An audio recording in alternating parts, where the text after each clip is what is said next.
महात्माओं के पास जाकर के जामवती का पुत्र था, बड़ा सुंदर, सांब नाम था उसका।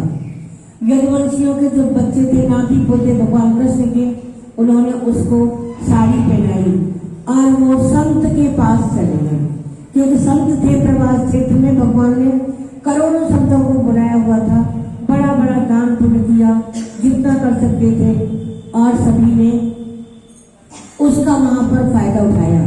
इतने में ही उन लोगों ने सोचा लड़के तो लड़के ही होते हैं, लड़के तो लड़के ही होते हैं। उनकी बुद्धि में इतना विवेक नहीं था कि संतों का अपमान ना करो। उन्होंने सांब को साड़ी पहनाई और साड़ी पहना करके संतों के पास चले गए, सुंदर सजाया उसको और उनसे कहने लगे, प्रभु, पहले प्रणाम किया और फिर कहा, आप तो त्रिकालज्ञ हो, आप सब कुछ जानने वाले हो, आप ये बताओ ये हमारी भाभी को लड़का होगा, बेटा होगा या बेटी होगी। अब संतों ने बड़ी बड़ी समाधि लगाई, आंख बंद की, ऐसे सोचा वैसे सोचा, लेकिन उनको समझ आ गया कि ये लड़के हैं। बच्चे मुस्कुरा रहे थे, तो समाधि से भी क्या हो सकता है। तब उन्होंने कह दिया, ये जनिष्यति मूसलम, इसको न लड़का होगा न लड़की होगी, एक मूसल को ये जन्म देंगे। और जब उन्होंने, बच्चे डर गए उसी समय, जब उन्होंने साड़ी खोली तो उसके अंदर एक मूसल, उन्होंने लोहे का एक मूसल लगाया हुआ था। जब वो बहुत डर गए, डरने के बाद संतों का जो अपमान है ये कोई आसान काम नहीं है।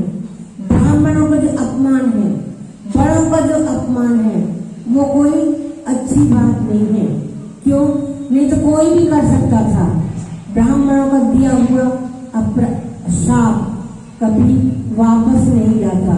तब उन्होंने वो कह करके अब इसका निराकरण क्या हो, डर गए और राजा अग्रसेन के पास गए और अपनी सारी कथा राजा अग्रसेन को सुनाई।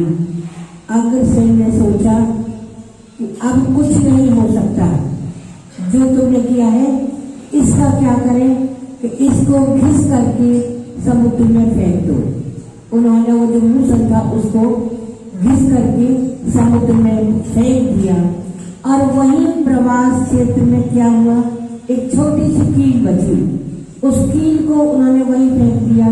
उस कील को उस मछली ने निगल लिया।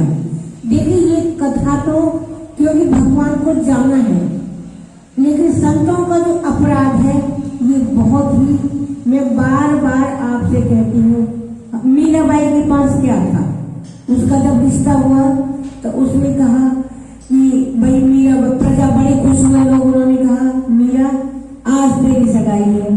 उसने कहा ऐसे वर को क्या वरूं जो जन्मे और मर जाए, मरिए श्री गोविंद को दो चुल्लो अमर रह जाए। ये भजन में मीराबाई का पद है। ये हम जो ये कहते हैं आओ मेरी सखी मुझे मेहंदी लगाओ, ये मीराबाई का पद है। क्यों कहती थी वो कि मन में गोविंद की एक तस्वीर थी उसके। और भगवान को सोचिए, भगवान ने अपने ही कुल का सर्वनाश क्यों कराया। भगवान ये समझ गए थे कि इतने शक्तिशाली हो जाएंगे यादव कि किसी को छोड़ेंगे नहीं। यदुवंशी जब प्रवास क्षेत्र में भगवान चले गए तो वो आपस में लड़ने झगड़ने लगे और जब इतना लड़ाई झगड़ा किया उन्होंने केवल मुश्किल से 4-5 बचे, केवल 4-5 यदुवंशी बचे। तत्पश्चात भगवान जो थे हमारे उद्धव जी ये बात समझ गए कि भगवान अब धराधाम को छोड़कर जाना चाहते हैं। तो भगवान से उद्धव जी ने कहा, प्रभु आप तो अब धराधाम छोड़कर साकेत जाने की, बैकुंठ जाने की तैयारी कर रहे हो, मैं तो आपके बिना एक पल भी नहीं रह सकता। सुनिए भगवान के भक्तों की बात। उद्धव जी भगवान के घनिष्ठ बहुत ही मित्र भी हैं, उनके भाई भी हैं, उनके मंत्री भी हैं और भगवान ने प्रेम का पाठ पढ़ाया तो उनके बड़े भक्त भी हैं।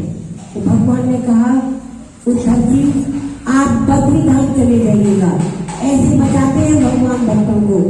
बद्रीधाम जाइएगा, नर नारायण की सेवा करिए और भक्तों को आप ज्ञान दीजिएगा भक्ति का। भक्ति के सहारे आप वहां पर रहिएगा।